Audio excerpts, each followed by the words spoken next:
Hey girl, hey, welcome back to my channel. It's your girl Misha. Thank you guys for joining me yet again for another review. Tonight we are back with a brand new review for Love After Lockup Season 4 Episode 5. Child, they were with the foolishness tonight. Do y'all hear me? Child, let's get into it if we're gonna get into it. Y'all already know what to do. If you get anything out of the content, then please subscribe. Turn on that notification bell so that you will be updated each and every time I upload a video. When the episode first opens up, Doug and Rachel wake up in love and out of prison, and she tells us, she hasn't been this in love since she was 15. All right, Rachel, we know you're having a teenage love affair and whatnot, but he's only been out of prison all of 5 seconds. When he gets to hooping and hollering and taking over your home, you're going to be singing a different tune. Moving forward. So she goes outside to call her mom, right? She's like, Mom, you still coming? She's like, girl, I got Dougie. Of course I'm on my way. So then we see Doug and he's like, I'm really happy that me and little Doug can enjoy this house together. Doug is giving me very much, it's a hostile takeover. Like, I'm going to put Rachel on the outside and then this is going to be me and Doug's trap house. That's just what he's giving me, honey. So her mom gets there, and so Dougie runs up to his dad, and that was a very sweet moment. I was like, oh, that is really sweet. And then Dougie said, this is like hands down the best day of my life. I was like, that is so sweet. And then they do this whole aerial shot over the big happy family. And I was like, not an aerial shot, child. So Doug hugs Rachel's mom like he's known her forever. He's like, there's the woman I love. I was like, okay. But Doug did hold the door open for her mom and let her walk on in first. And then they all sat down and then it all went to hell. So she's like, how did it go yesterday? He was like, it went well. We went to the hotel room and tried to make you a grandbaby. I do not know why the men on this show feel the need to talk about sex to these people's mothers. And second of all, your son is in the room. Honey, he's 12, not 22. Like, this is just ridiculous. He's like, Dougie, you want to see my cute bracelet? Sir, please keep your accessories to yourself. Child, oh my goodness. So Rachel's mom said, so what are you doing today? She's like, yeah, we're going out to eat. You want to come? She said, no, y'all should really just be a threesome. And, he needs to learn his son again. Basically, the mom was like, no, thanks. I don't want nothing to do with the child. Keep your family to yourself. I know that's right, mama. So then Doug said, something about his son having a girlfriend on TikTok, right? He was like, well, at least it's only one girlfriend. I'm not like you.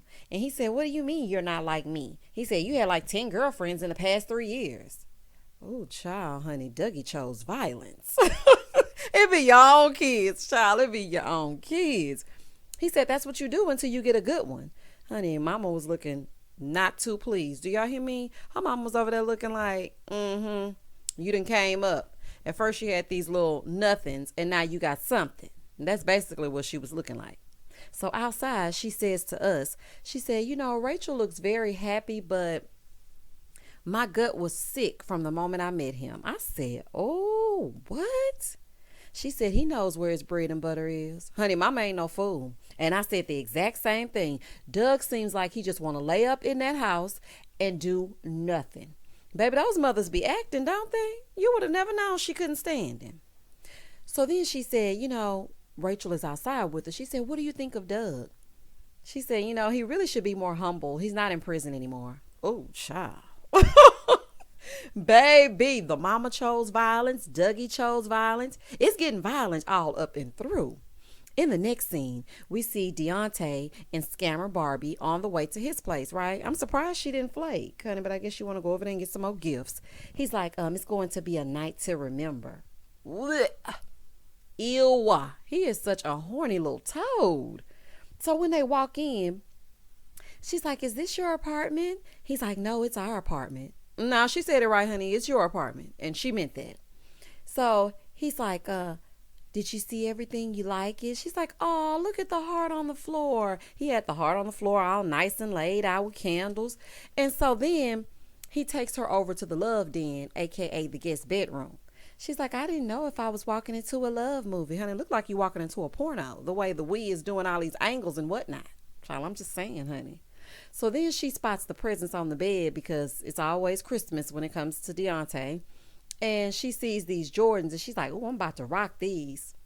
Translation, with my new man while we walk through the mall and spend your money. Child. So then she said, even though she's been talking to Zach, it made her realize that she made the right choice being there because it's just all really sweet. Of course, girl. Presents make creepy guys bearable. Child. Anyway, moving forward. So then she pulls out this lingerie, right? He's like, why don't you put that on? She said, I told him I just got out of prison and I didn't want to just hop in bed with someone I don't know. Well, honey, you know him well enough to keep it to go to his apartment and accept his gifts. Honey, you better change. Right over there. So she's like, look, I'll try one of them on, but don't touch me. You can't touch. She's like, I'll try one of them on, but you can't touch me. And so then he's like making these little faces or whatever. She's like, I don't have to try on even one. These are the rules. He's like, please, please. Ugh. Oh my goodness, Deontay. I'm gonna start calling you Keith Sweat. Baby, I'm begging, baby, I'm begging, begging, begging. Boy, get yourself together. Ugh.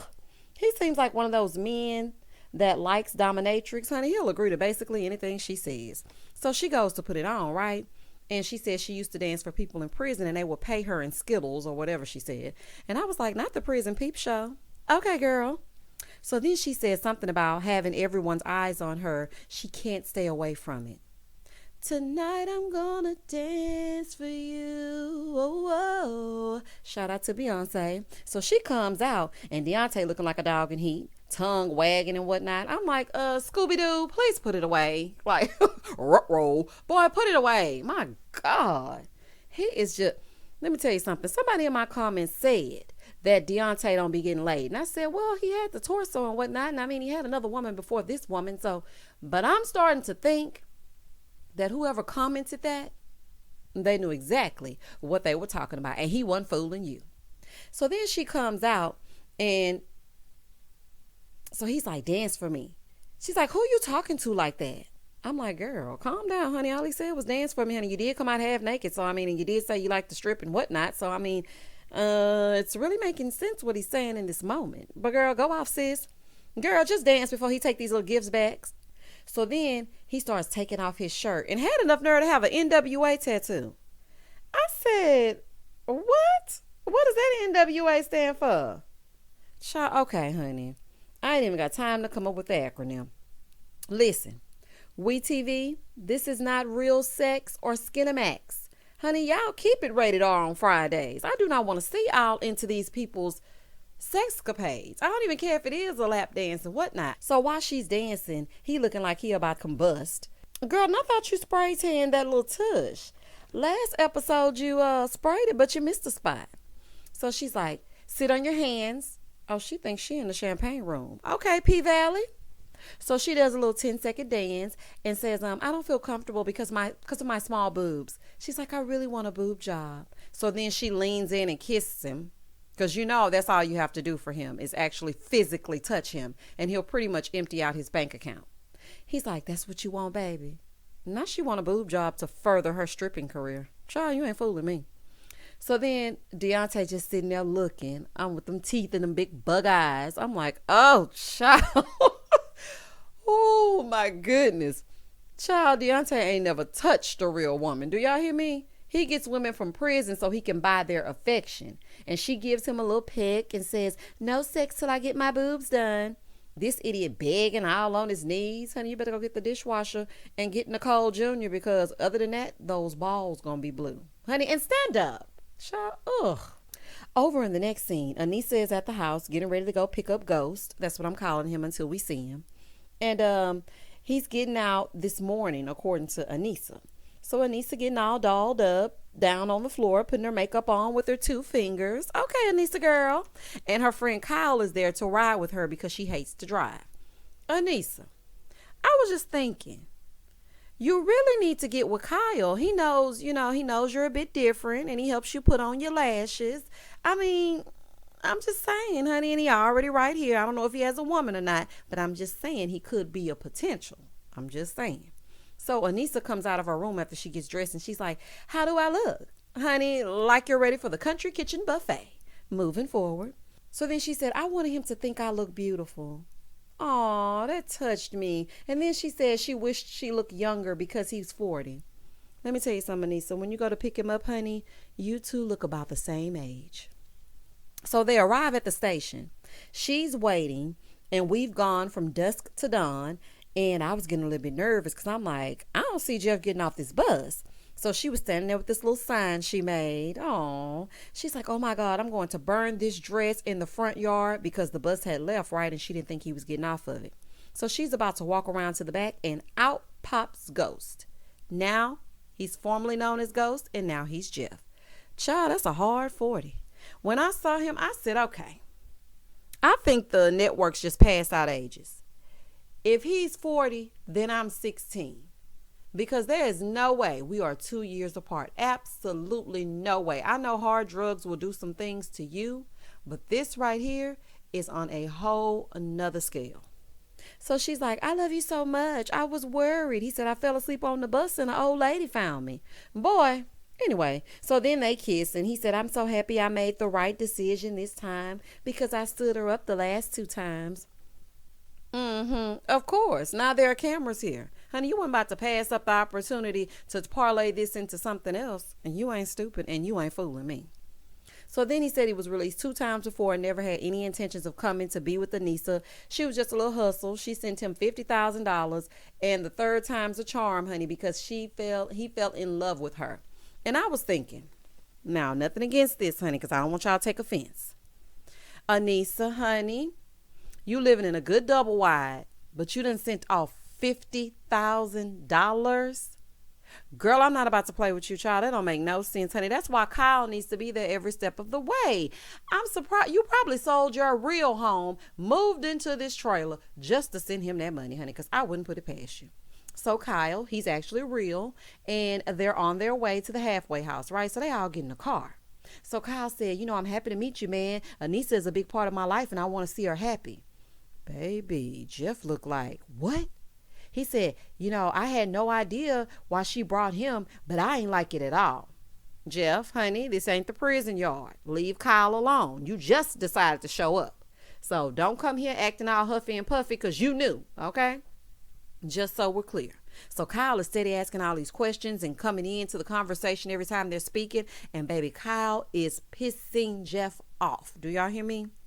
Over in the next scene, Courtney and Josh are leaving Courtney's kennel to go see his grandmother, and he wants to make things right. Yes, that is right, honey. You need to cherish your grandmother because you know what? They won't be around forever. So they get to grandmother's house. Over the river and through the woods to grandmother's house we go. And they arrive. So grandma come on outside. She got like a little bit of an attitude, okay? Because he had made her mad with this little letter that he wrote. And then she started getting real sentimental and crying. Now, you need to make sure you treat your grandmothers right, okay? They don't deserve that, and especially if she raised you. And she said she raised Josh because his mother was on drugs, and his dad had visitation, but it was discontinued because he was giving Josh beer when he was 5 years old. And I said, wow, some of these people truly have hard lives. Like, it is really sad. So then, they sit down. He tells her he's sorry for the letter that he wrote, and he was just angry. And he told her that he loved her. They made amends. And this really just made me think about my grandmother. Grandmothers are so important. This was a really sweet scene. And I really appreciated the fact that they got to sit and actually talk because time is of the essence, honey. Somebody can be here today and gone tomorrow. So then Josh reveals he was, mean to Courtney at first too. And so he's telling his grandmother that he wants to give Courtney a real wedding. I'm glad he made amends, child. In the next scene, Doug and his ready-made family just add Rachel. They're out, dining on her dime. And the son is like, so what's prison like? How many times did you drop the soap? First of all, you should have said to him, it's a terrible place that you will never see. Okay? And don't ask me anything about it because I don't want to give you any visual. But instead, he said, I only dropped the soap on my birthday. It's not funny. Okay? And there's a little truth to every joke. I'm just saying. So then Dougie asked him if he could go back in time, what would he change? And would he change some things? He's like, yeah, I wouldn't get in trouble as much. So Dougie said, well, you're here now. Better late than never. That little boy is the brains of the operation. Do you hear me? They need him in the home in order to function. So then Doug starts saying something about he's the rule maker and Dougie better not be the rule breaker. Child, all you got to do is just walk past the curve past 5 o'clock. Honey, ain't nothing he can do. He got that bracelet on. There's nothing he can do. Dougie, that's just a side note.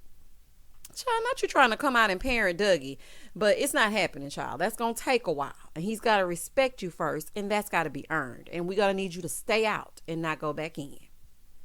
In the next scene, we see Nicole is leaving her haunted house with Deontay because, they got these spooky decorations hanging up, her and her mom.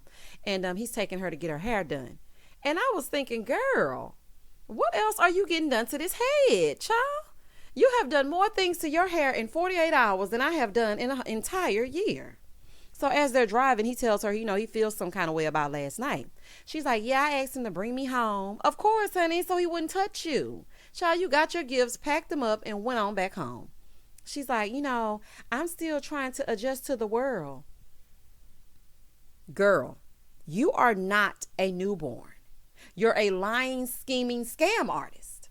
So Deontay is voicing his concerns, honey. They're going in one ear, not the other, as she smokes her cigarettes. Child, she could kill this. So she's like, it's way too soon for him to be trying to sleep with me when he doesn't even know my favorite color. Well, let me guess your favorite color. Green. Honey, it's the color of all the money he's spending on you. And I'm sure that you've slept with other people that did not know your favorite color. So they get to the salon, and Audrey is there, which is her BFF that she met in prison, and she's getting some extensions, right? And her friend was like, you gonna look like $1,000,000. She's like, oh, I am, because Deontay is going to buy her a dress. So he doing all that spending and getting literally nothing. And when does he work? He's been chauffeuring her around for days. So she's like, he bought me 4 Michael Kors watches, 3 pairs of J's, 2 turtle doves, and a partridge in a pear tree. Since he up here acting like it's Christmas in July, we might as well keep the theme going, child. Little dummy. Don't buy this chick nothing else. It's just ridiculous. So her friend said he was sending Nicole lots of money in prison. Yeah, because he's a sucker. That's why he was sending her lots of money in prison. She's like, what do you think he wants? Girl, he wants some vagine, honey. Okay, honey. Child. Audrey, quit playing. So she's like, I know what he wants, but he ain't gonna get it. Never gonna get it, never gonna get it, never gonna get it, never gonna get it. Shout out to En Vogue. So Audrey asked her, when's the last time you had sex? She said, with a man or with a woman? She said, sex period. She said, about a week ago. She was like, oh, I forgot about her. So the stylist is doing her hair, right? She said, y'all can do that in prison? Well, honey, apparently so. She said, I did it right before I got out, but I don't feel like I'm cheating if I'm doing it with a woman. So then the girl was like, well, your hair is all done. So Barbie's hair is complete. Now she looks like Honey Boo Boo. Child, her hair looks pageant ready. You remember Honey Boo Boo, honey? Mama June is her mama on the same network. That's exactly how Barbie was looking. So her friend is like, well, do you want to just go out with just us, or you want to invite some people? She's like, who we going to invite? All we know is prison people. I was like, ooh, child. So then she was like, what about Tia? So Tia is a girl she dated in prison, and she said that she was very special to her. And I was just sitting here thinking, and I'm like, that friend Audrey is a bad influence. I don't trust her as far as I can throw her. I know now it's just Tia, but soon it'll be let's rob a bank. And then after that, it'll be like, let's go rob Deontay's house and tie him up and put handcuffs on him. Child, let's trick him into thinking we're about to have a threesome. I don't trust Audrey, and I don't trust Nicole. So as she's calling Tia, here comes Deontay and his teeth in his wallet walking through the door. Moving forward, Stan and Lisa make it back to his house, right? So he said, Lisa wasn't really affectionate at all like I thought she was going to be. So they go upstairs and he shows her his room. And at first I was thinking, why would they be sleeping in separate rooms? And he said they're sleeping separate because he has night terrors. Let me tell you something. After I watch you and Deontay every Friday, I have night terrors as well. So the feeling is mutual. So she's like, I'm really mad at him for the way he acted when my kid called. Stan downstairs pouring a jug of wine into these antique looking goblets. Baby, Stan's house just looks elderly. From the white refrigerator to all this wooden furniture to these goblets he's pouring this wine in. Child, it just looks old. Stan is like, it seems like she doesn't want to be here. I don't think she does. So he comes out to talk to her, and she starts talking about her son. And Stan got a little reckless mouth on him. Stan, let me find out. Stan is like, I need to know her better before I just move her family in, because she was talking to him and she was like, you didn't even say anything like my son could come here. Like, you didn't even offer that. And he really needs me. But Stan is saying that he needs to know her a little bit better before the family moves in. And listen, although Stan is an ex, okay, I don't blame him, because they could be scamming him. And Stan is like, okay, let me figure you out first, and then you can invite people over and, invite people in. I really don't blame him about that. I thought that was okay, but he went a little bit too far later on. So she's like, well, I'm going to where my son is. He said, he's 22 years old. I thought he would be man enough to do it on his own. She said, well, I'll just go see. Then she looked at him and she said, I guarantee you wouldn't act like this if this was your kid. He said, I raised mine right. You didn't. Let me tell y'all something. Let me tell you something. Prison or no prison, Stan and his Amazon skunk toupee could kiss me and my Party City wig goodbye. Honey, you will not stand here and act like I didn't raise my kids right. Yes, that was really a low blow, because she's already gone through so much. And I mean, you the one decided to wife up a criminal. So I mean, if that's what you chose to do, you can't sit here and put her down in the same breath. And quiet as it's kept, she's using you and you using her for that sex dungeon. Really, you just want her to shut up, get tied up in that straitjacket, and let's get into it as we get into it. But she actually wants to come out and see her kids. And that's the entire problem. So then Stan is all like, all she does is talk about those kids. She acts like she just wants to be with the kids more than she wants to be with me. Child, so she's like, he always gets like this when he drinks, but tomorrow he'll be sorry. And child, she speeds. She's like, I got a couple thousand on me, so I'm going to go to a hotel. Baby, she gets in that Uber and speeds off, and Stan is standing there looking all creepy with a red light in the back. I'm like, oh, child. But then, y'all, next episode's preview, Deontay looks like he's finally coming to his senses. It looks like it's gonna be a mess next Friday, and I am here for the foolishness. Y'all, and that was the end of the episode. Please do not hesitate to like, comment, and subscribe. And as always, stay safe, stay blessed, spread love, not germs. Peace.